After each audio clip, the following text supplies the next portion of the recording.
الحمد لله وكفى وسلام على عباده الذين اصطفى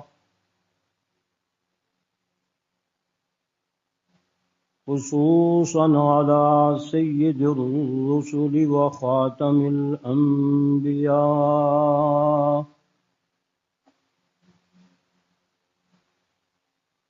وعلى آله وأصحابه الأتقياء والأصفياء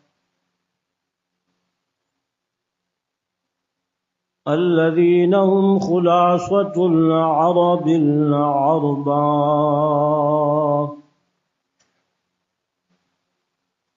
وخير الخلائق بعد الأنبياء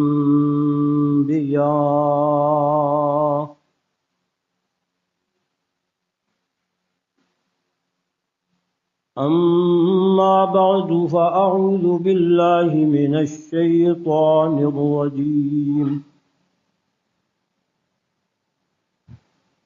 بسم الله الرحمن الرحيم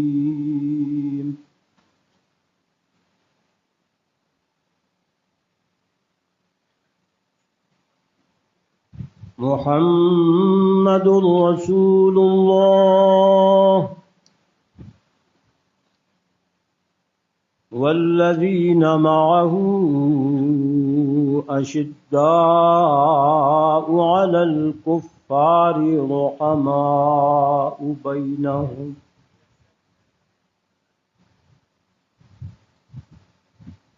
تراهم ركعا سجدا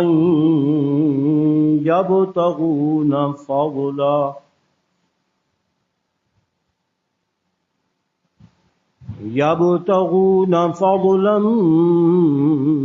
من الله ورضوانا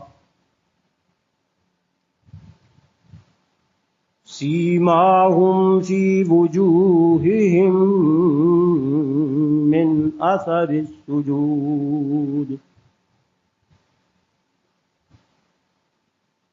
ذلك مثلهم في التوراة ومثلهم في الإنجيل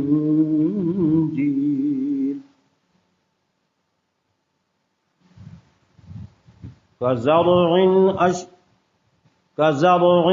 أخرج شطأه فآزره فاستغلظ فاستوى على سوقه يعجب الزراع ليغيظ بهم الكفار وعد الله الذين آمنوا وعملوا الصالحات منهم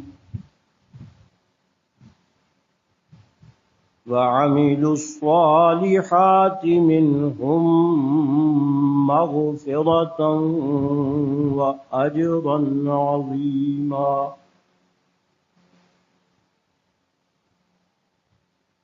سبحان ربك رب العزة عما يصفون وسلام على المرسلين والحمد لله رب العالمين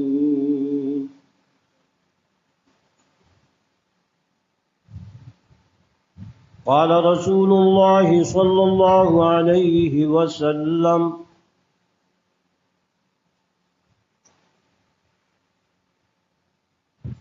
إذا رأيتم الذين يسبون أصحابي فقولوا لعنة الله على شركم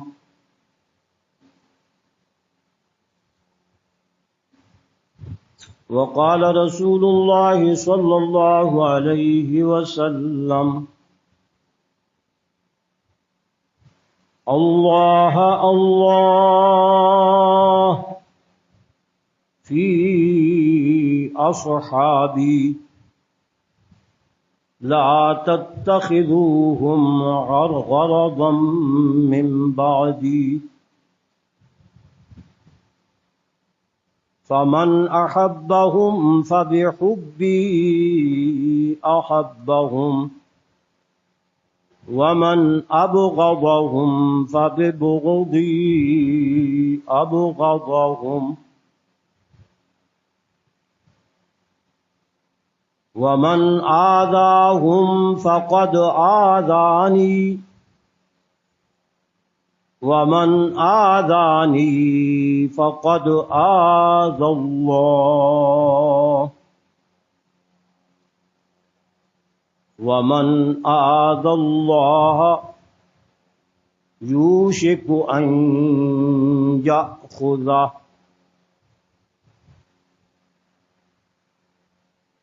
وقال رسول الله صلى الله عليه وسلم الصحابة كلهم عدول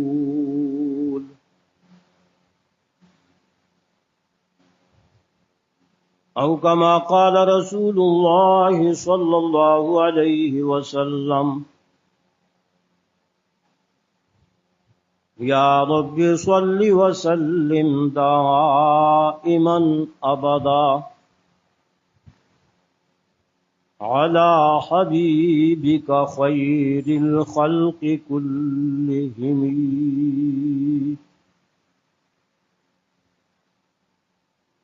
صلى الإله ومن يحف بعرشه والطيبون على المبارك أحمدي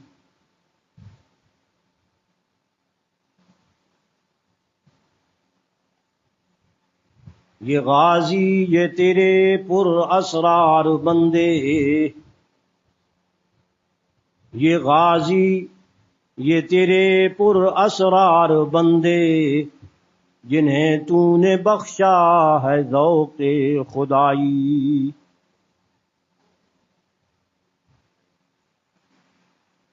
جنہیں تو نے بخشا ہے ذوق خدائی، دو نیم ان کی ٹھوکر سے صحرا و دریا، سمٹ کر پہاڑ ان کی ہیبت سے رائی، دو عالم سے بیگانہ کرتی ہے دل کو،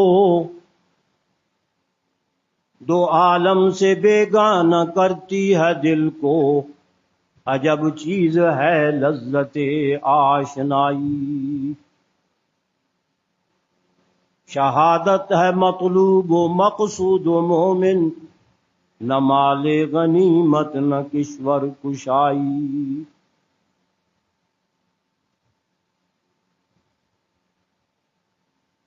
میرے نہایتی واجب الاحترام بزرگوں، بھائیوں، دوستوں، عزیزوں،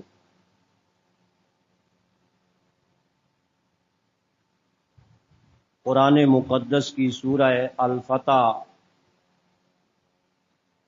شریفہ، اس کی آخری آیت مبارکہ آپ کے سامنے تلاوت کرنے کا شرف حاصل کیا ہے۔ رسالت مآب، فخر موجودات، در یتیم آمنہ کے لال جناب محمد الرسول اللہ صلی اللہ تعالی علیہ وآلہ وسلم، ان کے ارشادات، فرمودات، احادیث مبارکہ میں سے دو تین احادیث مبارکہ بھی میں نے آپ کے سامنے پڑھی ہیں۔ دعا ہے کہ اللہ رب العزت مجھے اس آیت مبارکہ اور ان احادیث مبارکہ کے مطابق آپ کے سامنے کچھ عرض کرنے کی اللہ توفیق عطا فرمائے، اور اس کے بعد مجھے اور آپ تمام مسلمانوں کو، پوری امت مسلمہ کو اللہ قرآن و سنت کی صحیح سمجھ نصیب فرمائے، اس پر عمل کرنے کی، اس پر اپنا عقیدہ رکھنے کی اور اسے آگے پہنچانے کی بھی اللہ ہر مسلمان کو توفیق عطا فرمائے۔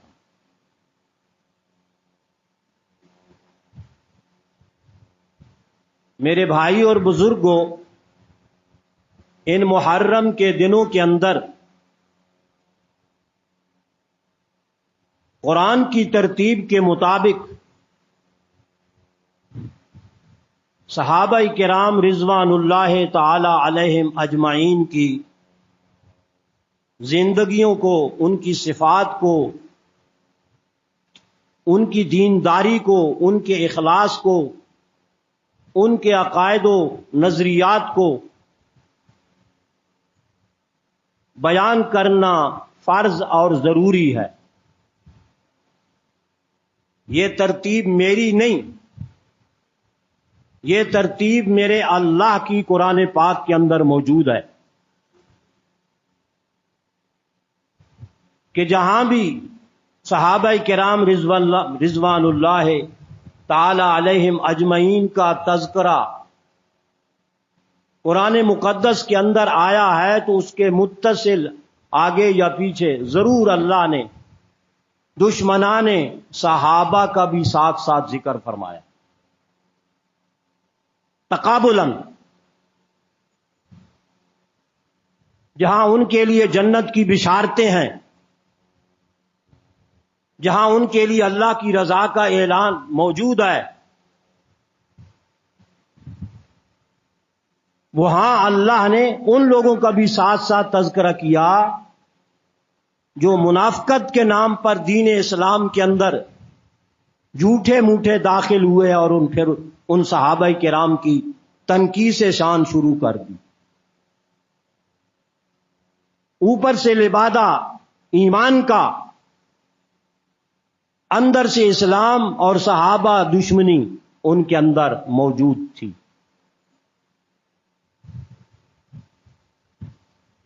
وَمِنَ النَّاسِ مَن يَقُولُ آمَنَّا بِاللَّهِ وَبِالْيَوْمِ الْآخِرِ وَمَا هُمْ بِمُؤْمِنِينَ،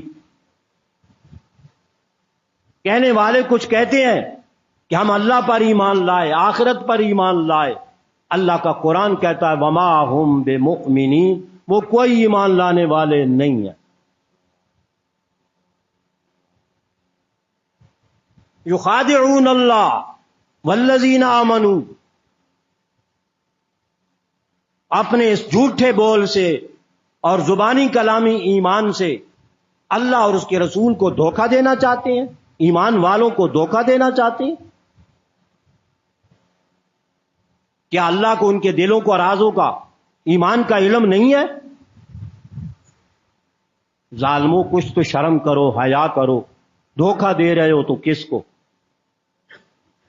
اور علام الغیوب ذات کو۔ یخادعون اللہ والذین آمنوا، بظاہر تو اللہ کو وہ دھوکہ نہیں دیتے تھے، ایمان والوں کو دھوکہ دیتے تھے، مگر اللہ اپنے ان پیغمبر کے یاران پر، ساتھیوں پر اتنا راضی اور خوش تھا کہ ان کے اوپر اعتراض کرنے اور خدا اور دھوکہ دینے کو اللہ نے اپنے ساتھ دھوکہ دینے سے تعبیر کیا۔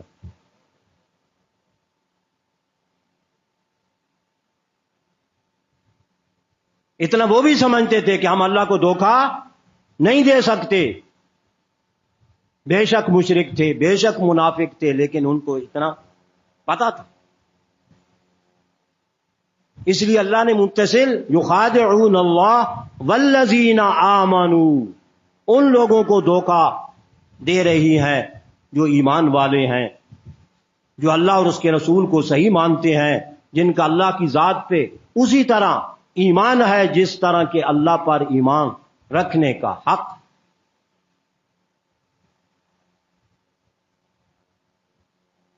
مگر یہ لوگ ایمان کا دعویٰ رکھ کر اللہ اور اس کے رسول کو دھوکہ دے رہے ہیں۔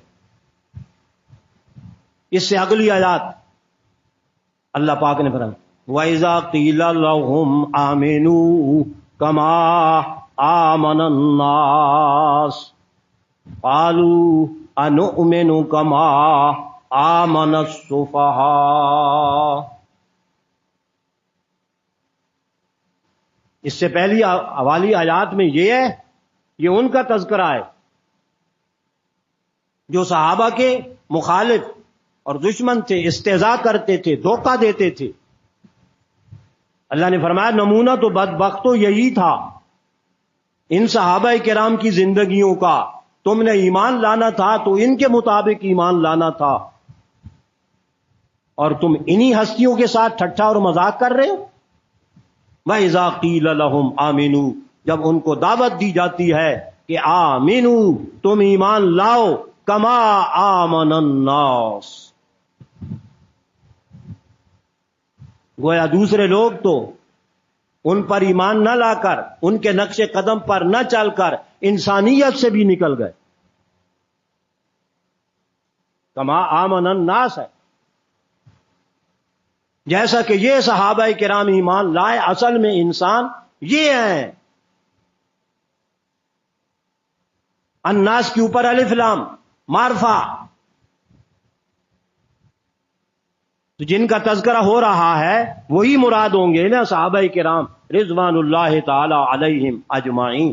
آمنوا کما آمن الناس، اس ناس سے مراد صحابہ کرام رضوان اللہ تعالی۔ تو وہ آگے کیا کہتے ہیں؟ بجائے ماننے کے، بجائے اللہ کے حکم کو تسلیم کرنے کے، قالوا انؤمن کما آمن السفہاء، کہ ہم اس طرح ایمان لائیں، معاذ اللہ جیسا کہ یہ بے وقوف اور احمق ایمان لائے۔ اندازہ لگاؤ، یہ سب سے زیادہ عاقل الناس انسان تھے، سب سے زیادہ اللہ کے ہاں شریف اور عظمت والے لوگ تھے، اشرف تھے، ان کو وہ پاگل اور بے وقوف لوگ کیا کریں کہ جی یہ پاگل ہے۔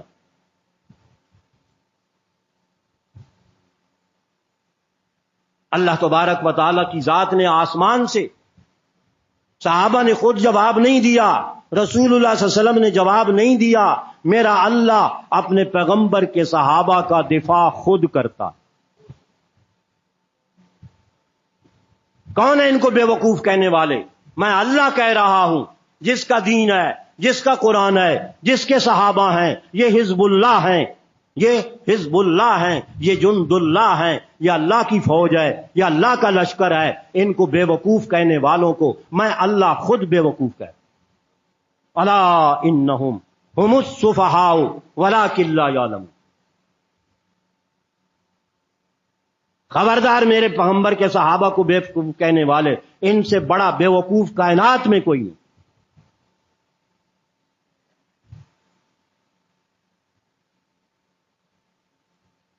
تو یہ ترتیب عرض میں یہ کر رہا ہوں کہ جہاں ان کا تذکرہ آیا، پیغمبر کے صحابہ کے دشمنوں کا، منافقوں کا، کفار کا، اللہ نے فی الفور صحابہ کا ان کی شان بیان کی، تو ہمیں بھی اس موقع پہ چاہیے کہ جہاں ان کی تنقیص شان دائیں بائیں سے اللہ معاف فرمائے، ایسی مجلسوں میں جانا حرام ہے کہ جن مجلسوں پہ ان خاصان خاص اللہ کے نیک بندوں کو برا بھلا کہا جائے۔ میں نے جو حدیث مبارکہ پڑھی، رسول اللہ صلی اللہ علیہ وسلم نے پہلے سے خبردار کر دیا، اللہ نے قضاء و قدر سے آپ کے ذہن میں یہ بات ڈالی تھی، آپ عالم الغیب نہیں تھے، مگر اللہ نے آپ کی زبان سے یہ کلمات کہلوائے۔ آنے والے حالات کے پیش نظر آپ نے فرمایا اذا رأیتم الذین یسبون اصحابی، جب تم ایسے لوگوں کو دیکھو اور کہیں تمہارا پالا پڑ جائے، خدا نہ خواستہ کہیں سے گزر رہے ہو تو اچانک تمہارے کانوں میں آواز پڑ جائے، تو اور اگر تم جواب نہیں دے سکتے تو یہ ضرور کہہ دو فقولوا لعنت اللہ علی شرکم، اللہ کی لعنت اور پھٹکار ہو تمہارے اس شر پر۔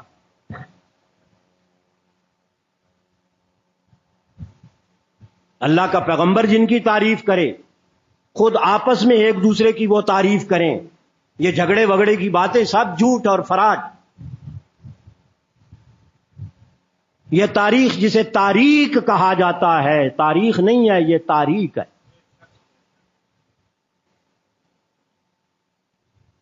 کوئی تقابل بھی ہے یار، کو ہمارے اندر کوئی دینی سوچ بھی ہے۔ اتنے ہم گئے گزرے ہو گئے کہ قرآن مقدس کے سامنے اس کی آیات کی تعریف کو جو صحابہ کرام کی بیان فرماتا ہے اللہ کا قرآن، اس کے مقابلے میں تاریخ کے حوالوں سے صحابہ کو بدنام کر رہے ہیں، ان کو گالیاں دے رہے ہیں، برا بھلا کہہ رہی ہیں۔ اللہ کا قرآن غلط نہیں ہو سکتا، تاریخ جتنی مرضی مستند ہو ہم اس کو دیوار پہ ماریں گے۔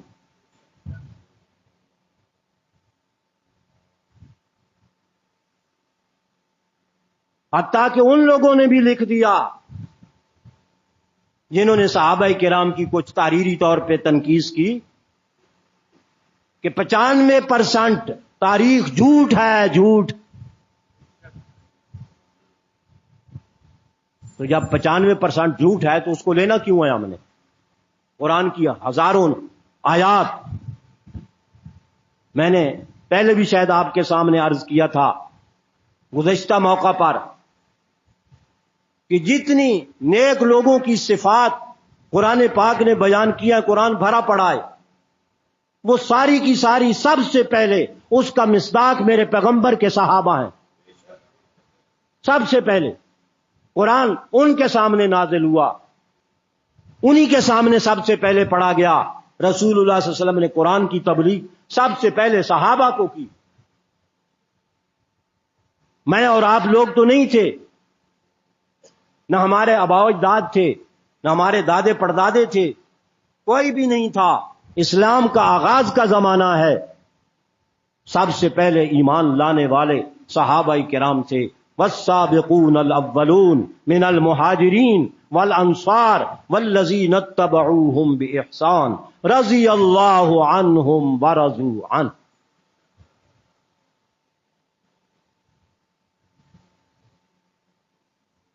سب سے پہلے ایمان لانے والے، اور اس ایمان کے اندر بھی سب سے سبقت لے جانے والے ایمان والے تو اور بھی ہیں۔ مقابلہ ہوتا ہے نا، جو آدمی نکل جاتا ہے اس کو کہتے ہیں سابق، آگے سب سے نکل جانے والے۔ تو قرآن نے صحابہ کرام سب کے بارے میں یہ کہا کہ بعد میں آنے والے لوگوں کی نسبت سے ایمان میں، دین میں، قرآن میں سب سے زیادہ بڑھ کے آگے جانے والے میرے پیغمبر کے صحابہ ہیں۔ والسابقون الاولون۔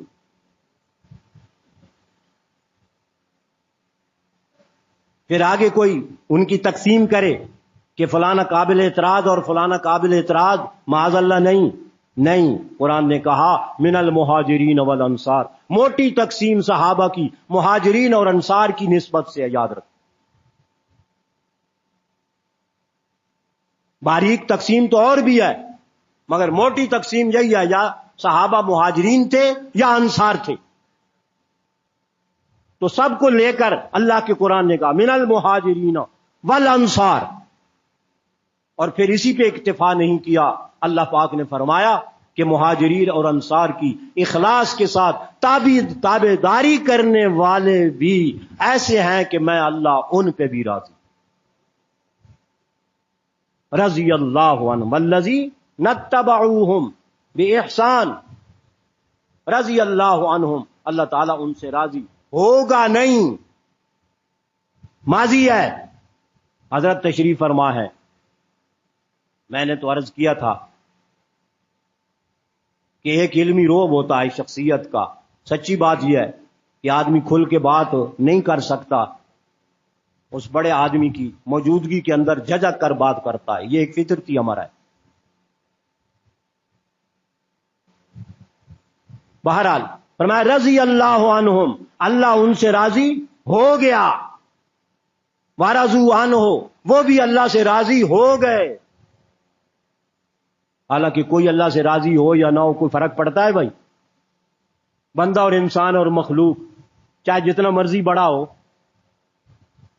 لیکن کتنا پیار ہے اللہ کو پیغمبر کے صحابہ سے، ان اولین سابقین ایمان لانے والوں سے، کہ اللہ نے فرمایا رضی اللہ عنہم ورضوا عنہ، وہ بھی اپنے اللہ سے راضی ہو گئے، خوش ہو گئے۔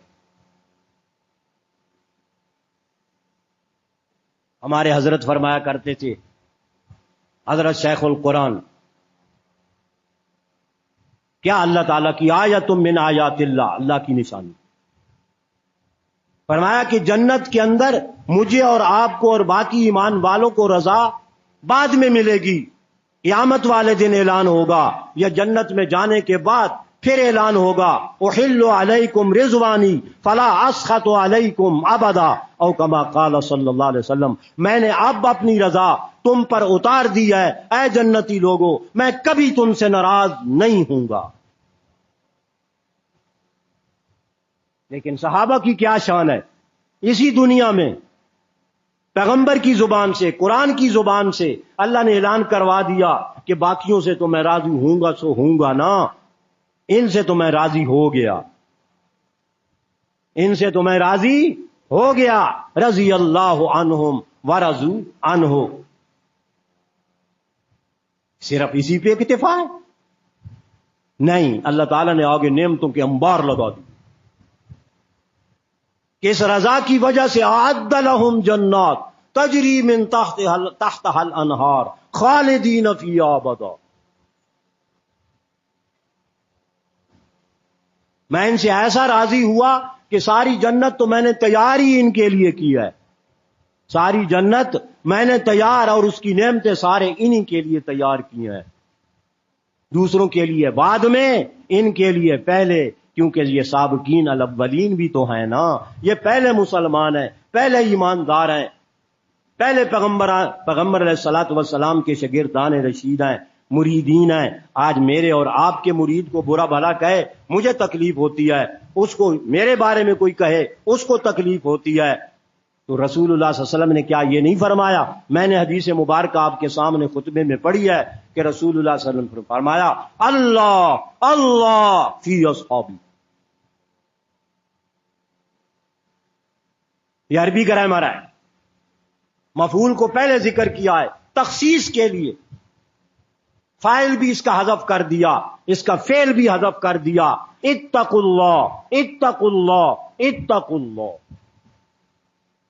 بار بار آپ نے یہ لفظ فرمایا، اور خدا سے ڈرنا، کہیں خدا کا قہر تم پر نازل نہ ہو جائے اگر تم مجھ سے ڈرو گے نہیں، اللہ اللہ اللہ سے ڈرنا، اللہ سے ڈرنا۔ رسول اللہ فرما رہی ہیں کہ اس فعل کی خرابی کی وجہ سے یا الٹ کرنے کی وجہ سے کہیں اللہ کی پکڑ میں نہ آ جاؤ، جیسا کہ حدیث کے آخر کے اندر بھی موجود۔ اللہ کے نبی کس کے لیے آپ کہہ رہے ہیں؟ بڑے جوش اور جذبے کے ساتھ آپ نے یہ کلمات فرمائے۔ ویسے بھی آپ جب خطبہ دیتے تھے حدیث میں آتا احمرت وجہہ، آپ کا چہرہ سرخ ہو جاتا تھا، بڑے روب اور دھڑلے کے ساتھ، چونکہ اللہ کا حکم دے رہے ہیں، شاہی کلام سنا رہی ہیں۔ شاہی کلام سنانے کا انداز یہی ہونا چاہیے، پیچ پیچے نہیں۔ حاکم اعلیٰ میرا اللہ ہے، ان الحکم الا للہ، تو اللہ کے حکم سنانے میں کیا جھجک؟ اللہ کے نبی صلی اللہ علیہ وسلم اس طرح بیان فرماتے تھے، تو آپ نے اسی انداز میں فرمایا اتقوا اللہ اتقوا اللہ، اللہ سے ڈرنا، اللہ سے ڈرنا۔ اللہ کے نبی کس بات پہ آپ اتنا زور دے رہی ہیں؟ فرمایا لا تتخذوہم غرضا من بعدی، میرے صحابہ کو کوئی ذرہ برابر بھی تنقید کا نشانہ کبھی نہ بنانا۔ فی اصحابی، میرے صحابہ کے بارے میں اللہ سے ڈرنا۔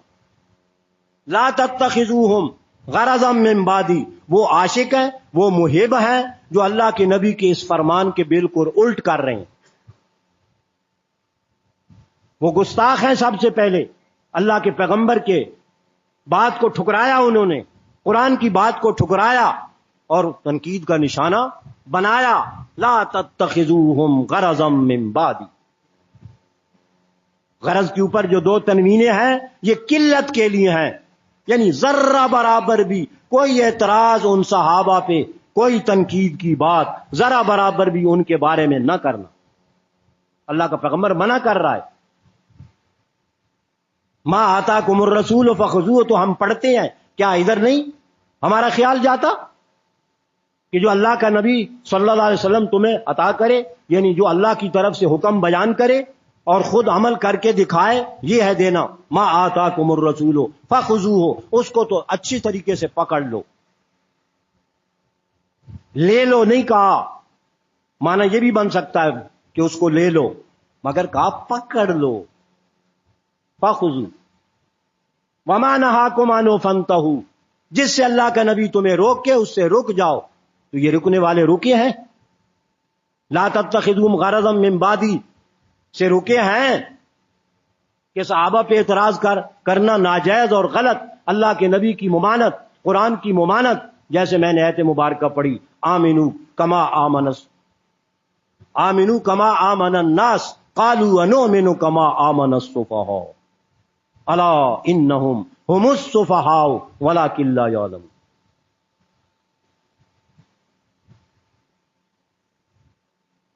اسی واسطے قرآن پاک میں ایک جگہ فرمایا، ایسے ہی لوگوں کے لیے جو منافقت سے کام لیتے ہیں، اوپر سے ایمان کا دعویٰ، اندر سے ایمان کی جڑیں نکالتے ہیں، قرآن دین کی جڑیں نکالتے ہیں، صحابہ کرام پر تنقید کرتے ہیں. یا ایھا الذین آمنوا آمنوا باللہ، 2 دفعہ، ایک دفعہ میم کے اوپر زبر ہے. عربی گرامر کوئی سیکھو، اللہ کے بندو قرآن کے قریب آؤ. آمنو فعل ماضی ہے، جو ایمان لانے کا دعویٰ رکھتے ہو، اے ایمان والو آمنو، صحیح طرح ایمان لے آؤ. یہ کھوکھلا ایمان ہمیں نہیں چاہیے، یہ کھوکھلا ایمان ہمیں نہیں مطلوب.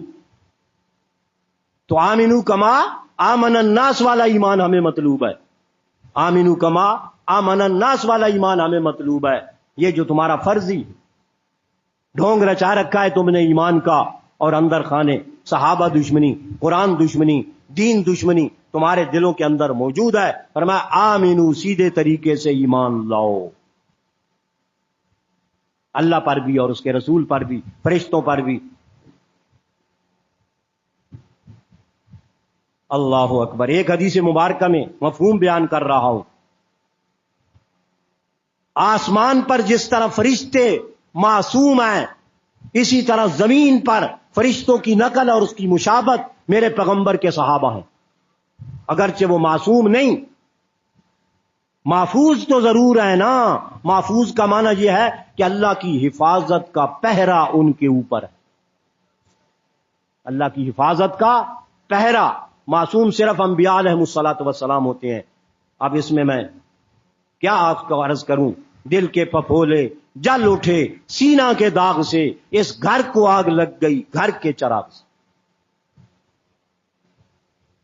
قرآن ماننے والے، دین ماننے والے، وہ کیا کرتے ہیں؟ صحابہ پر اعتراض، دین پر اعتراض. حالانکہ صحابہ نے ہمیں یہ قرآن کس نے پہنچایا ہے؟ وہ چاہتے ہیں ان یجرحوا شہودنا، ان پر اعتراض کر کے گویا ہمارے پورے دین اور قرآن کو وہ مجروح کرنا چاہتے ہیں، تاکہ اس سے اعتماد مسلمان کا اٹھ جائے. سب سے پہلے ناقل قرآن کے رسول اللہ کے صحابہ ہیں نا، اور کون ہے؟ رسول اللہ نے انہی کے بارے میں یہ نہیں فرمایا عالمہم بکتاب اللہ، سب سے زیادہ قرآن کے عالم، سب سے اقرأہم بکتاب اللہ ابی بن کعب رضی اللہ تعالی عنہ، عالمہم بکتاب اللہ ابو بکر صدیق رضی اللہ تعالی عنہ کو فرمایا. چونکہ یہ بڑے تھے، اس کے ضمن کے اندر اپنے اپنے مرتبے کے مطابق سارے صحابہ عالم ہیں، اپنے اپنے مرتبے کے مطابق سارے صحابہ عالم ہیں، کیونکہ ان کی مثال ہی کوئی نہیں نا صحابہ میں، اس واسطے نشانہ ادھر گیا.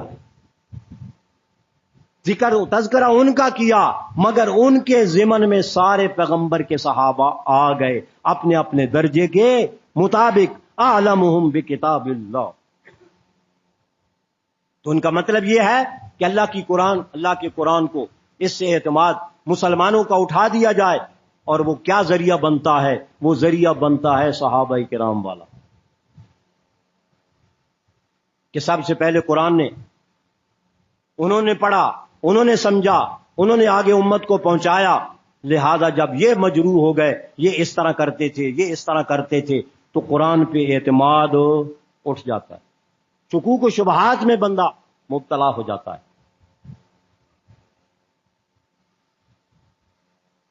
دیکھیں ایک واسطہ اس قرآن پاک کا اللہ سے رسول اللہ صلی اللہ علیہ وسلم تک ہے. ایک واسطہ اللہ کے قرآن کے پہنچنے کا اللہ سے رسول اللہ صلی اللہ علیہ وسلم تک. وہ کون لائے؟ جبرائیل امین علیہ الصلاۃ والسلام. اور دوسرا واسطہ امت تک پہنچنے کا واسطہ صحابہ کرام.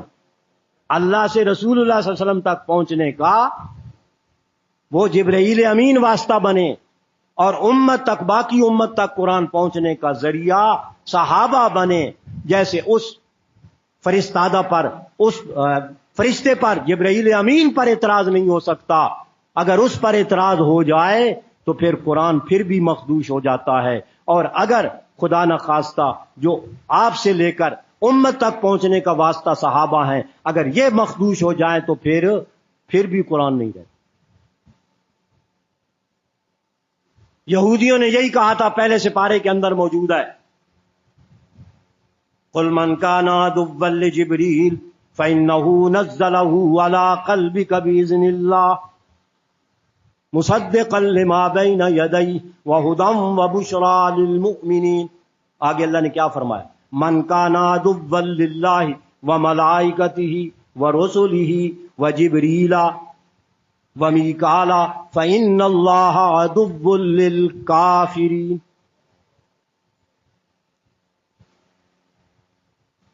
جو جبرائیل امین سے دشمنی کا خیال کرتا ہے وہ مسلمان نہیں ہے کہ اس نے ایک بڑا واسطہ جو اللہ سے رسول اللہ صلی اللہ علیہ وسلم تک قرآن کے پہنچنے کا تھا اس پر اعتراض کر دیا معاذ اللہ. اسی طرح یہ لوگ بھی بچ نہیں سکتے اس ترتیب کے مطابق جو اس واسطے کو مخدوش کرتے ہیں یا اعتراض کرتے ہیں، یہ بھی اس سے بچ نہیں سکتے.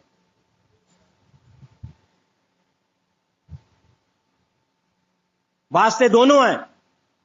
وہ واسطہ فرشتے کا ہے بلکہ فرشتوں کا ہے. حدیث میں یہ بھی آتا ہے کہ بڑے سردار وہی لانے والے تو جبرائیل امین ہوتے تھے، مگر وہی لانے میں جلب میں صحابہ اپنا فرشتے آگے پیچھے ان کے جلب میں آتے تھے جبرائیل امین. اور یہ قرآن کے اندر موجود ہے، تنزل الملائکۃ والروح فیہا باذن ربہم من کل امر. اور سورہ جن کے آخر کے اندر بھی یہ بات موجود ہے جو میں عرض کر رہا ہوں. تو جبرائیل امین ہیڈ ڈپارٹمنٹ ہیں وہی لانے کے، باقی ان کے ساتھ معاون فرشتے ان کے اعزاز کے لیے، قرآن کے اعزاز کے لیے، اللہ کے حکم کے اعزاز کے لیے آگے پیچھے فرشتوں کی تعداد لا تعداد ہوتی تھی اور وہ آتے تھے. اس واسطے اللہ نے فرمایا من کان عدوا للہ. خالی جبریل کی بات نہیں کی، سارے فرشتوں کی بات کی کہ جو جبریل سے دشمنی رکھتا ہے، جو میکائیل سے دشمنی رکھتا ہے، جو اللہ کے باقی فرشتوں سے دشمنی رکھتا ہے. اسی طرح میں کہہ رہا ہوں یہ جو فرشتے خو انسان زمین پر اللہ کے نبی کے یار بستے ہیں، جو ان پر اعتراض کرتا ہے فإن اللہ عدو للکافرین.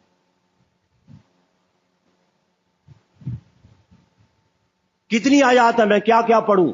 الحمدللہ قرآن کا حافظ ہوں. اگر میں ساری آیات پڑھنا چاہوں تو پڑھ سکتا ہوں. لعناہم وجعلنا قلوبہم قاسیہ. حدیث اور قرآن ایک ہے، معلوم ہوا ایک ہی مرکز سے اترے ہیں، ایک ہی مرکز سے آئے ہیں. حدیث بھی کہہ رہی ہے فقولوا لعنت اللہ علی شرکم. قرآن بھی کہتا ہے لعناہم، ہم نے ان پر لعنت کی. ان الذین کفروا وماتوا وهم کفار اولئک علیہم لعنت اللہ والملائکۃ والناس اجمعین خالدین فیہا لا یخفف عنہم العذاب ولا هم ینظرون. یہ اللہ کا قرآن ہے، کوئی عام بات نہیں ہے. اس لیے میرے بھائیوں ڈرو اس بات سے. میں نے جو آیت مبارکہ پڑھی اس میں اللہ تبارک و تعالی نے یہی فرمایا محمد الرسول اللہ، محمد صلی اللہ علیہ وسلم اللہ کے رسول ہیں. ان کا تو کیا ہی مقام ہے کہ اللہ نے آپ کو خاتم الانبیاء بنایا، خاتم المرسلین بنایا. ان کے مقام کو تو کوئی پہنچ ہی نہیں سکتا. لیکن میرے پیغمبر کے یاروں میں بھی کوئی کمی نہیں ہے، ان کے اپنے مرتبے کے مطابق، والذین معہ، آپ کی شان بیان کر کے اللہ نے جٹ میرے پیغمبر کے صحابہ کا ذکر کر دیا، والذین معہ اشداء علی الکفار رحماء بینہم، ساری تاریخ کی بالکل دھجیاں اڑ گئیں، ککھ پلے نہیں رہا، ضعیف روایات، موضوع روایات، تاریخی روایات کا اس قرآن کے الفاظ کے اندر کہ اشداء علی الکفار رحماء بینہم، وہ کافروں پر تو بڑے شدید تھے، شدت والے تھے۔ اردو میں لفظ شدت والا استعمال ہوتا ہے، شدید بھی استعمال ہوتا ہے، اشداء جمع شدید کیا ہے، اشداء علی الکفار، کافروں پر تو بڑے قہر خدا ہیں۔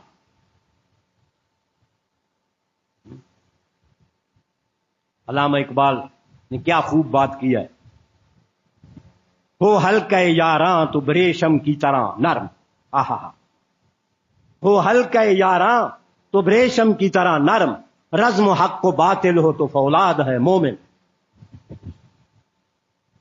رزم حق و باطل ہو تو فولاد ہے مومن، لیکن ہو ہلکے یاراں تو بریشم کی طرح نرم۔ یہ صحابہ کرام رحماء بینہم اشداء علی الکفار، یہ شعر جو ہے ان دو الفاظ کا مجموعہ ہے، بڑے اچھے انداز کے ساتھ گویا ان کا ترجمہ کر دیا اشعار کے اندر، اشداء علی الکفار رحماء بینہم۔ اب قرآن کہے رحماء بینہم، یہ کہیں لڑتے رہے جی، جھگڑتے رہے جی، فلاں یہ ایسے کیا، فلاں نے ایسے کیا، فلاں نے ایسے کیا، بھائی وہ میرے اور آپ کے مرتبے کے لوگ ہیں۔ چچا اور والد آپس میں لڑ رہے ہوں تو اولاد کا کیا تقاضا ہے؟ خاموش۔ لیکن ہم ان کے جھگڑوں کو بڑھا رہے ہیں، ذکر کر رہے ہیں، اور پھر بدنامی کے ساتھ، بغض اور حسد کے ساتھ، منافقت کے ساتھ، یہ کہاں کا تک بنتا ہے؟ اس واسطے یہ قرآنی آیات کے بالکل خلاف، اشداء علی الکفار رحماء بینہم، فرمایا تراہم رکعا سجدا، یہ ان کی سیاسی زندگی تھی، اشداء علی الکفار رحماء بینہم، یہ سیاسی زندگی ہے۔ اب ان کی عملی زندگی، فرماہم تراہم رکعا سجدا، عباداتی زندگی یہ ہے۔ معلوم ہوا کہ سیاسی زندگی بھی اعلیٰ، خلافت والی زندگی بھی اعلیٰ، اور عمل والی، عبادت والی ان کی بھی زندگی اعلیٰ۔ تراہم رکعا سجدا، کسی طرف سے صحابہ کمزور نہیں تھے، ہر طرف سے صحابہ عمل کا مینار تھے، عقیدے کا مینار تھے، قرآن کا ایک چلتا پھرتا کتب خانہ تھا۔ تراہم رکعا، رکع راکے کی جمع ہے، سجدن ساجد کی جمع ہے، رکوع کرنے والے، سجدہ کرنے والے، جب دیکھو یا رکوع میں ہیں یا سجدے میں، سبحان۔ یدعون ربہم خوفا وطمعا، اللہ، مصیبت ہو تب بھی اللہ کو یاد کرتے ہیں، پریشانی ہو تب بھی اللہ کو یاد کرتے ہیں، راحت ہو، آرام ہو، سکون ہو، فتح ہو، کامیابی ہو، تب بھی اللہ کو یاد کرتے ہیں۔ صحابہ فرماتے ہیں بایعنا رسول اللہ صلی اللہ علیہ وسلم، ہم نے اللہ کے رسول صلی اللہ علیہ وسلم سے بیعت کی ہے، علی الطاعہ، علی السمع والطاعہ، باتوں کے ماننے اور سننے پر ہم نے اطاعت کی، کہ جو اللہ کے نبی آپ فرمائیں گے ہم اس کو مانیں گے بھی صحیح، قبول بھی کریں گے، عمل بھی کریں گے، علی السمع والطاعہ۔ آگے فرمایا علی المنشط والمکرہ، اللہ اکبر، ہم تنگی میں رہیں گے، مصیبت میں رہیں گے، مصیبتوں کے پہاڑ ہمارے اوپر ٹوٹے رہیں گے، ہم دین سے ہٹیں گے نہیں، ہم نے اللہ کے نبی کے ہاتھ پر بیعت کر رکھی ہے۔ نحن الذین بایعوا محمدا علی الجہاد ما بقینا ابدا، نحن الذین بایعوا محمدا، ہم وہ لوگ ہیں، فخری انداز میں کہہ رہے ہیں، فخری انداز میں کہہ رہے ہیں، اور لوگوں ہم پر اعتراض کرتے ہو، اور ظالموں کچھ تو شرم اور حیا کرو، ہاں جی، نحن الذین بایعوا، ہم وہ لوگ ہیں جنہوں نے بیعت کی تھی اللہ کے رسول صلی اللہ علیہ وسلم کے ہاتھ پر۔ قرآن نے بھی کہا اذ یبایعونک تحت الشجرہ، اس یبایعونک تحت الشجرہ، ان لوگوں کا کیا کہنا، ان کی عظمت کا کیا کہنا، ان کی فضیلت کا کیا کہنا، جب وہ آپ کے ساتھ ایک درخت کے نیچے بیٹھ کر آپ کے ہاتھ پر بیعت کر رہی تھی۔ اذ یبایعونک تحت الشجرہ، یہ آج کل کے ٹکے ٹکے کی پیروں کا ہاتھ تھا؟ محمد الرسول اللہ صلی اللہ تعالی علیہ وآلہ وسلم کے ہاتھ مبارک پر سب سے پہلے اسلام کے لیے، دین کے لیے، قرآن کے لیے بیعت کرنے والے یہ پیغمبر کے صحابہ۔